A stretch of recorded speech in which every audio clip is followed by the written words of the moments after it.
Assalamualaikum warahmatullahi wabarakatuh.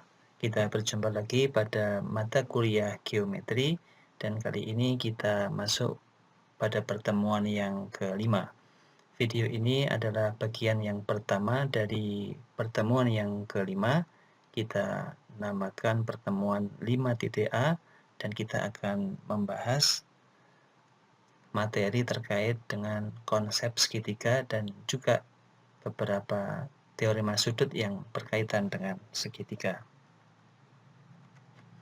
Tujuan perkuliahan pada pertemuan ini setelah mengikuti perkuliahan ini atau bagian ini, maka diharapkan mahasiswa dapat memahami konsep segitiga dan beberapa teorema yang terkait, terutama yang berkaitan dengan teorema sudut pada segitiga.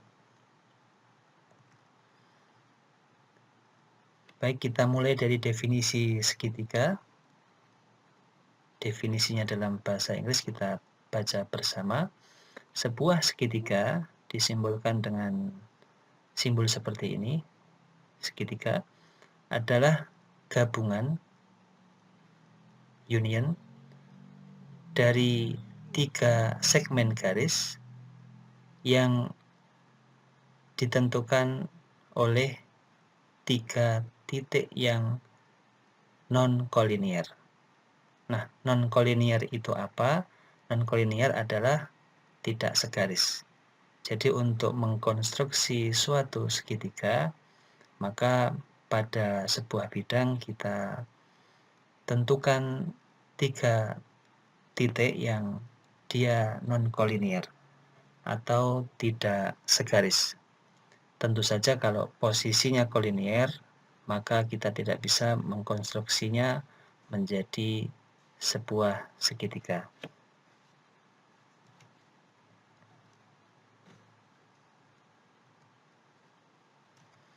Nah, pada gambar di samping, masing-masing titik A, B, C itu disebut dengan vertex of triangle atau vertex segitiga.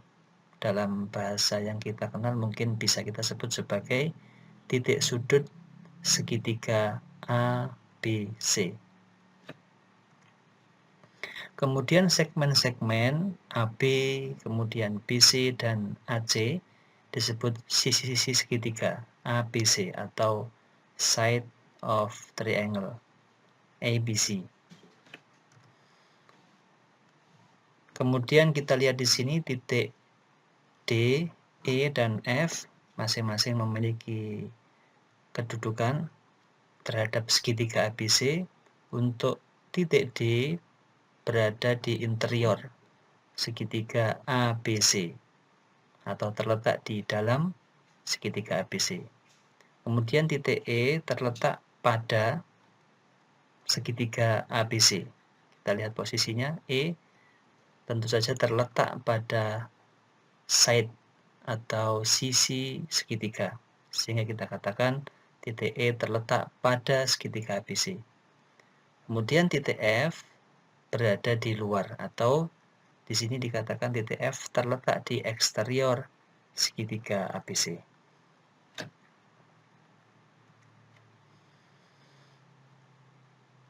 Klasifikasi segitiga berdasar kongruensi sisinya terbagi menjadi 3 bagian. Ini dalam bahasa Inggris. Scalene itu adalah di sini kita bisa lihat tidak ada sisi yang kongruen. Artinya ketiganya berukuran berbeda. Dalam bahasa kita sering katakan ini adalah segitiga sembarang. Kemudian isosceles, ini adalah 2 sisi yang kongruen, berarti biasa kita sebut dengan segitiga sama kaki, ya kakinya sama. Ada 2 sisi yang kongruen. Kemudian yang ketiga equilateral, ya, atau biasa kita sebut dengan segitiga sama sisi. Karena di sini ada 3 sisinya yang kongruen atau ketiga sisinya semuanya berukuran sama atau kongruen.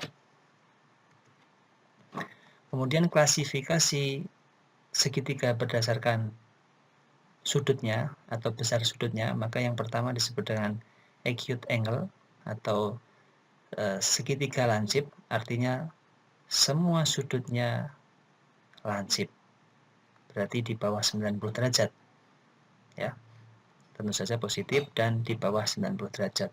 Kemudian obtuse angle adalah segitiga tumpul, artinya ada satu sudut tumpul yang dimiliki oleh segitiga itu.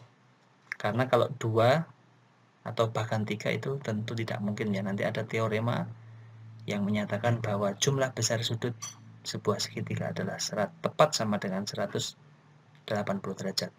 Kemudian right angle berarti ada satu sudut siku-siku pada segitiga itu. Artinya segitiga itu memiliki satu sudut siku-siku. Dan yang terakhir adalah equiangular triangle atau segitiga equiangular, artinya segitiga yang memiliki sudut-sudut yang kongruen.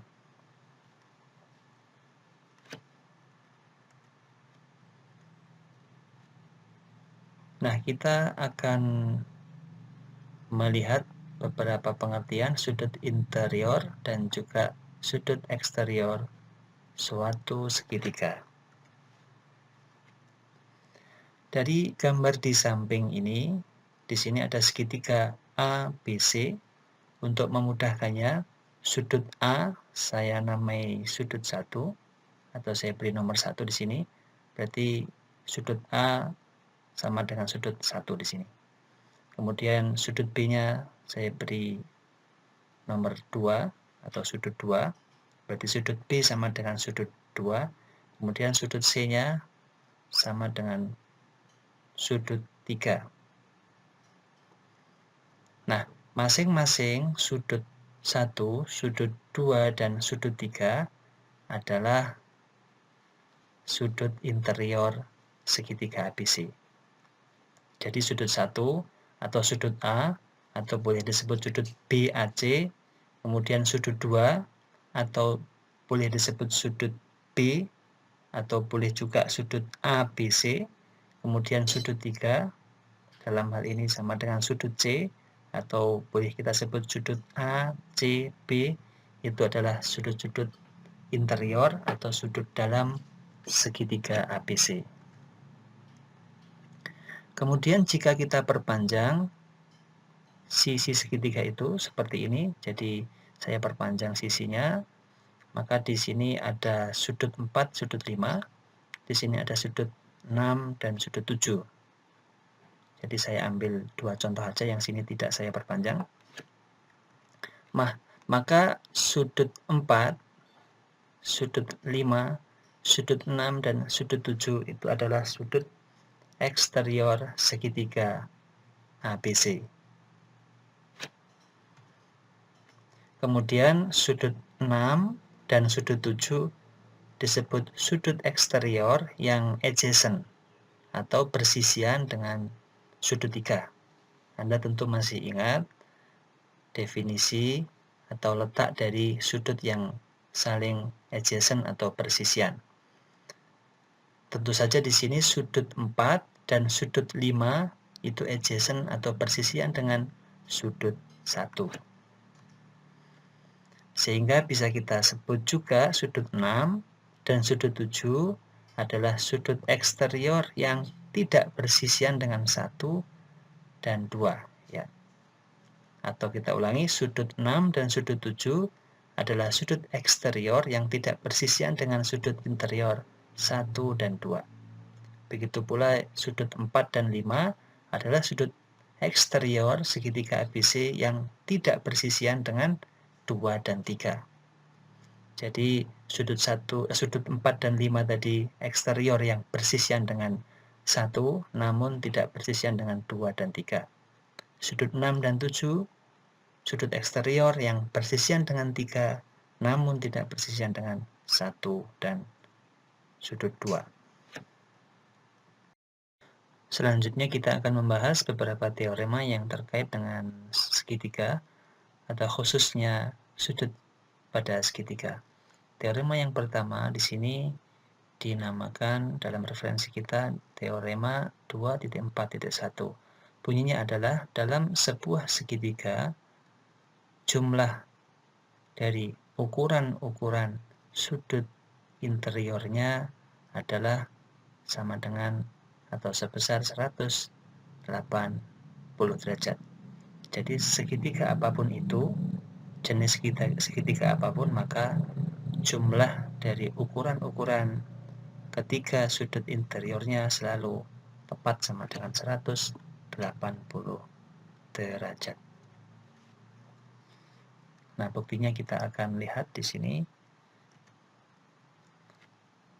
Jadi saya ambil sebuah segitiga di sini, misalnya bentuknya tidak mengurangi keumuman bukti ya. Jadi Anda bisa pilih segitiga yang tumpul atau yang lain. Di sini kita akan buktikan bahwa besar sudut A ditambah besar sudut B ini ditambah besar sudut C itu sama dengan 180 derajat. Ini saya berikan tanda di sini. Maka langkah yang pertama adalah kita mengkonstruksi sebuah garis yang melalui A sejajar dengan BC. Anda dapat memilih pula titik yang lain ya. Memilih misalkan garisnya melalui titik C sejajar AB, atau memilih titik B, garisnya melalui B, kemudian sejajar AC.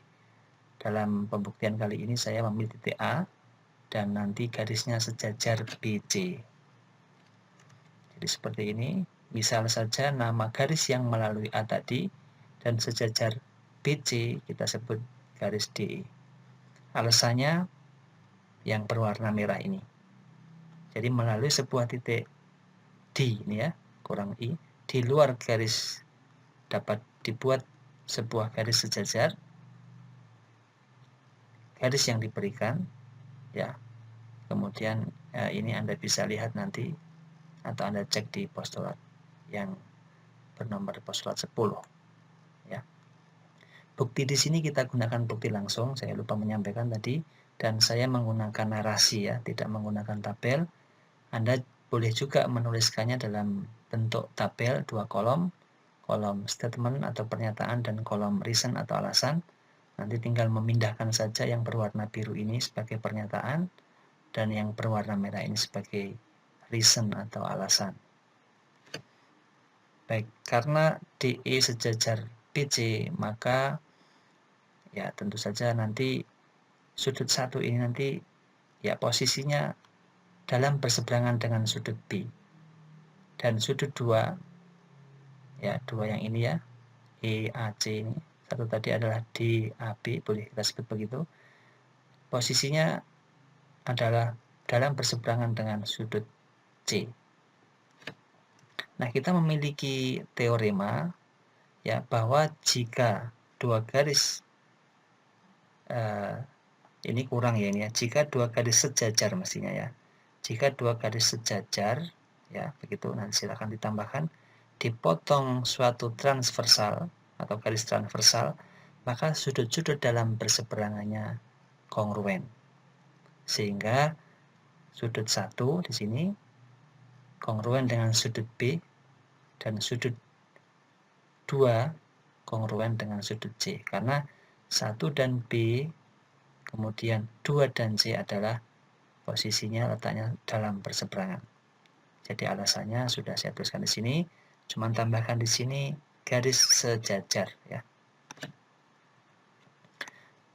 Nah, karena kongruen maka ukurannya sama. Jadi besar sudut 1 sama dengan besar sudut B dan besar sudut 2 sama dengan besar sudut C.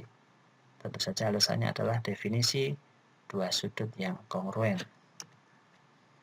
Nah, padahal sudut 1 kemudian sudut A dan sudut 2 itu membentuk sudut lurus. Sehingga tentu saja mudah dipahami bahwa besar sudut 1 ditambah besar sudut A ini, atau A itu BAC ya. Kemudian ditambah besar sudut 2 sama dengan 180 derajat. Kemudian saya substitusi, karena besar sudut 1 itu sama dengan besar sudut B, maka ini saya substitusi ya. Saya ganti dengan besar sudut B. Besar sudut A-nya tetap ada, tidak kita substitusi. Kemudian besar sudut 2-nya kita ganti dengan besar sudut C, karena nilainya sama. Di sini besar sudut 2 kita ganti dengan besar sudut C, sehingga jumlah ketiganya besar sudut A ditambah besar sudut B ditambah besar sudut C sama dengan 180 derajat, sehingga teorema 2.4.1 terbukti. Kemudian corollary dari teorema 2.4.1, corollary itu merupakan sebuah teorema juga, jadi perlu dibuktikan, yang secara langsung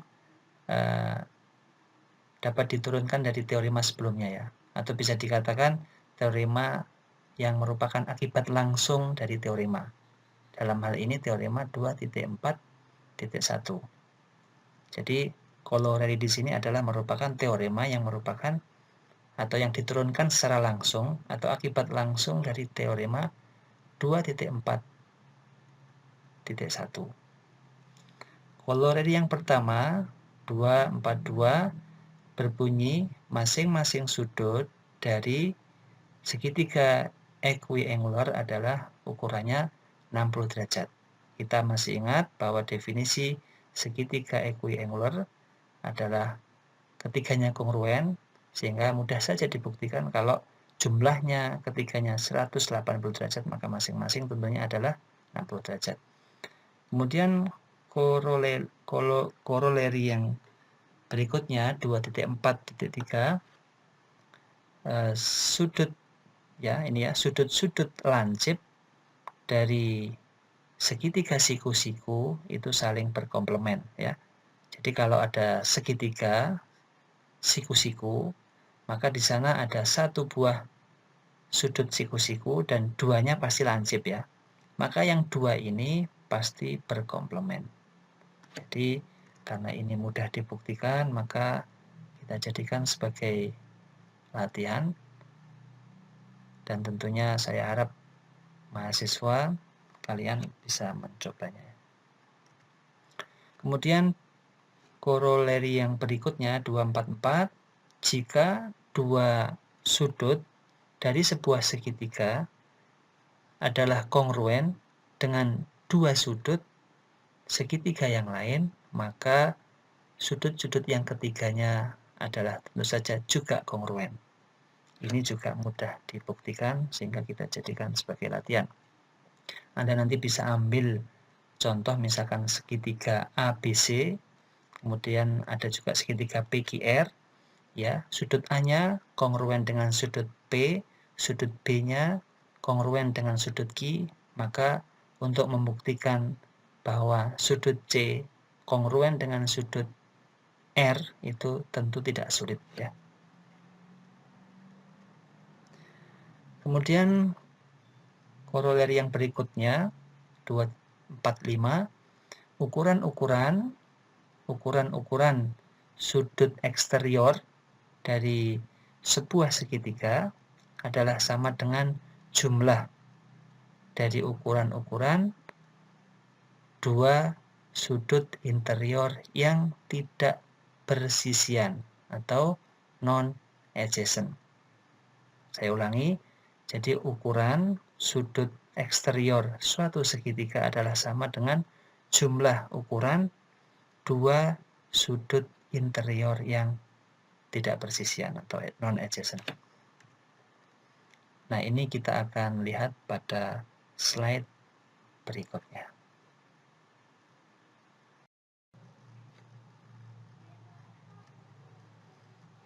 Nah, bukti dari corollary 245. Baik, di sebelah kiri ada segitiga ABC. Kemudian untuk memudahkan nanti dalam penulisan, sudut A atau sudut BAC saya namai dengan sudut 1, kemudian sudut B atau sudut ABC saya namai dengan sudut 2, kemudian sudut C atau sudut ACB saya namai dengan sudut 3. Kemudian untuk membuktikan tentu kita perlu memperpanjang sisi BA seperti ini sehingga muncul sudut eksterior. Maka di sini sudut 4 merupakan sudut eksterior segitiga ABC yang bersisian dengan sudut 1 namun tidak bersisian dengan sudut 2 dan sudut 3. Tentu ini ya, sebuah segmen dapat diperpanjang alasannya. Nah, akan dibuktikan nanti bahwa besar atau ukuran sudut 4 itu sama dengan besar sudut 2 ditambah besar sudut 3. Nah, di sini besar sudut 1 ya ditambah besar sudut 2 ditambah besar sudut 3 sama dengan 180 derajat. Ini teorema sebelumnya yang menyatakan bahwa jumlah besar sudut-sudut dalam sebuah segitiga itu sama dengan 180 derajat. Di sisi lain, besar sudut 1 dan ditambah besar sudut 4 sama dengan 180 derajat. Karena sudut 1 dan sudut 4 ini membentuk sudut lurus. Atau boleh kita katakan dia bersuplemen. Sehingga jumlah keduanya 180 derajat. Di sini saya tuliskan alasannya adalah besar sudut lurus. Atau bersuplemen juga boleh ya. Kemudian dengan transitif, dengan sifat transitif kita bisa menyamakan ya baris ini dengan baris yang di bawahnya sehingga diperolehlah pernyataan ini. Besar sudut 1 ditambah besar sudut 4 dan seterusnya sampai sini. Dengan sifat aljabar maka kita bisa menghilangkan besar sudut 1 atau kita coret begitu ya sehingga menghasilkan besar sudut 2 ditambah besar sudut 3 sama dengan besar sudut 4 sehingga terbukti. Nah, nanti untuk semua eksterior segitiga dimanapun ya atau segitiga apapun dan juga ini juga masih ada eksterior yang lain jika diperpanjang, maka senantiasa memenuhi ini bahwa besar sudut eksterior suatu segitiga nilainya sama dengan jumlah dua sudut interior segitiga yang sama tentunya dan tidak bersisian atau adjacent dengan sudut tersebut. Maka kalau dari 245 ini mudah dipahami bahwa besar sudut 4 lebih besar dari besar sudut 2.